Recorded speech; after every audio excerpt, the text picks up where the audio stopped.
So inside each of these boxes here is probably the coolest and most dangerous thing I'm ever going to do to my body. Each of these contain a microchip that I'm going to be surgically implanting into my body forever so I can be better connected to my smart home. No, I'm not joking. Let me explain how and why. This is what the microchips look like. You can see it here next to the quarter for scale.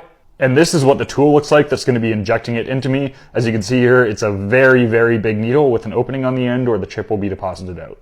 To start off, I'm going to be putting one of these in each one of my hands, right here between my index finger and thumb. If you feel there's a lot of meat there for it to go into. I've got this block of clear gelatin here I cooked that I'm going to be using to show you guys exactly what it looks like when these things are installed. So once they have my hand all sanitized and prepped, they're going to take the needle and insert it about 2 inches into my hand. They're then going to push the lever here. You'll see that the chip will insert into the gelatin, pull it out, and just like that, we have an implant. Now, why in God's name would I ever want to have this in my hand?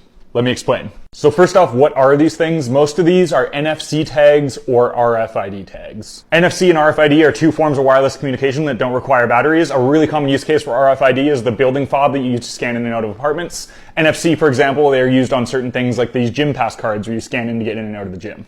That being said, there are 4 main ways I plan to utilize these implants. So the first one and most straightforward is cloning my existing cards and fobs that I have so I no longer have to carry keys or a wallet. I just tap my hand and I'm in. Second is using it for authentication on my computer, phone, or sensitive devices. If I don't think a password is enough, I can program it so I have to tap my implant to access that information. Basically just like a super secure fingerprint scanner. Next is building my own custom solution. So I have this antenna here that can scan the tags. I can program it so when I scan my tag, it can control all sorts of things. Maybe that's opening a safe. Maybe that's opening my smart lock, which I'm going to do so I could fob into my apartment with my hand and open my apartment door with my hand. No keys required. There's lots of flexibility that we're going to be able to do with this bad boy, and there's going to be lots of videos on it. And lastly, and this one's a little bit more complicated and will take me a while to set up, but payment. There is a world where you can use your tag to tap for a payment like you would with a tap credit card. Really excited about that one. So there's a lot more to unpack here, so this is going to have to be a multi-part series, so toss me a follow if you like this stuff and you want to keep up to date. We're going to start with learning how to hack RFID, NFC, how to copy the tags and everything. Then we're going to look into getting it installed, whether I maybe do it myself or go to a professional. Then we're actually going to get the tag installed and start testing it out. Super excited for this, guys. Thank you for watching. I'll catch you soon. So Amazon just had their annual hardware conference, and there's a bunch of new smart home products they're releasing in the next few months. So here's all of those ordered from least cool to most cool in under 2 minutes. So first up, there's a new Alexa Echo Dot coming out. Not a whole lot of exciting upgrades here. It's going to sound quite a bit better, and there's going to be an accelerometer on it, so you could actually physically tap the top lightly to trigger automations. That's pretty cool. Next, we have the new Amazon Fire TV remote. These remotes work with Amazon's TV system. Very similar to last year's model, but with one change. They added these 2 new buttons, 1 and 2 here. These are fully programmable buttons that are meant exclusively to control your smart home. This is a little change, but it shows Amazon's commitment to smart home. I'm personally a really big fan of physical buttons controlling things, and being able to have those right there on your remote and program to do whatever you want, I think is a pretty cool change.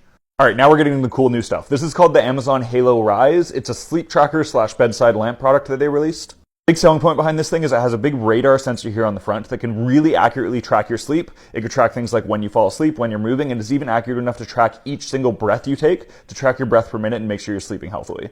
I really like this concept a lot because normally sleep tracking requires you to wear a band that you have to recharge and blah, blah, blah, blah. This is a really seamless way to get really good sleep tracking data. It showed kind of how it all presents and what that all looks like, and it actually looks fairly accurate for what it is, but we'll have to see when it drops. It also has this halo light here, which can work as a regular smart lamp, but it also works as a sunrise lamp, which will slowly turn on in the morning to wake you up in an organic way. That could actually be coupled with the sleep tracking to make sure you're being woken up at the optimal time in your sleep cycle. Pretty cool. All right, lastly, we have Amazon Astro. This thing's actually already been announced, but they really doubled down on it this conference because people kind of saw it as a joke at first. This thing's meant to seamlessly integrate with your smart home. It has this display here that can display all sorts of data. It's going to be able to be used as a sensor to track when you're home and when you're not, maybe even help you do chores to some degree, walk around, display certain messages to different members of the family. It's a really diverse device, and I think it's a little bit ahead of its time, but I'm really curious to see how this thing advances. Anyway, that's all the smart home devices that Amazon just announced. They should all be coming out in the next few months here, and you know I'm going to be grabbing them all to show you guys. I'm super excited for all of them. The robot might be a little bit weird in dystopian future, but we'll just have to see. I'd love to hear your guys' thoughts on each of the products, and thanks for watching.